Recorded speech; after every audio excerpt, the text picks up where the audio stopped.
Bonjour, chronique du jour. Donc aujourd'hui, on va parler de si on a des difficultés ou si ça m'est déjà arrivé d'avoir des difficultés à communiquer avec la partie subliminale.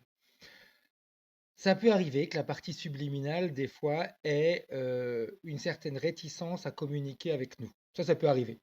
Ça peut arriver, mais il n'y a pas de blocage qui se fait parce qu'à un moment donné, on lui montre l'importance de cette conversation pour elle et pour la partie physique.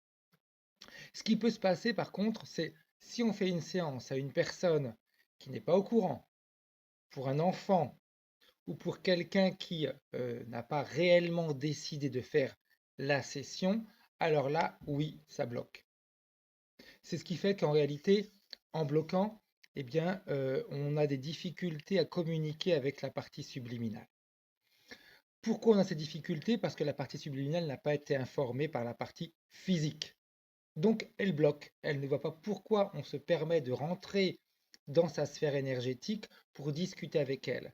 Même si elle est interférée, même si elle a des difficultés, ce n'est pas sa volonté, mais c'est la volonté de quelqu'un d'autre. C'est pour ça qu'à chaque fois quand on fait une séance d'hypnose régressive, et ça c'est très important, on demande toujours l'accord de la personne à qui on doit faire la séance. Même si c'est un enfant, on lui en parle un peu à l'avance pour qu'il puisse comprendre ce qui va se passer. Ça, c'est hyper intéressant et hyper important. Donc, à partir du moment en réalité où on a l'accord de la personne, eh bien, il n'y a pas de blocage. La conversation, l'échange, le travail avec la partie subliminale se fait très rapidement, facilement.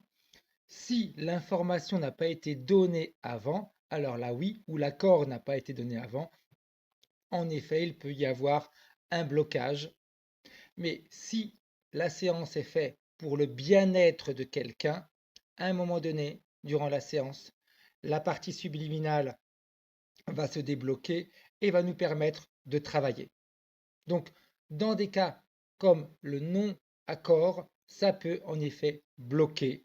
Ou alors, si une partie subliminale est énormément interférée, et qu'elle ne voit pas l'intérêt, ça peut bloquer. Mais de toute façon, il y a 1000 manières d'agir pour permettre et faire prendre conscience à la partie subliminale que c'est important pour elle.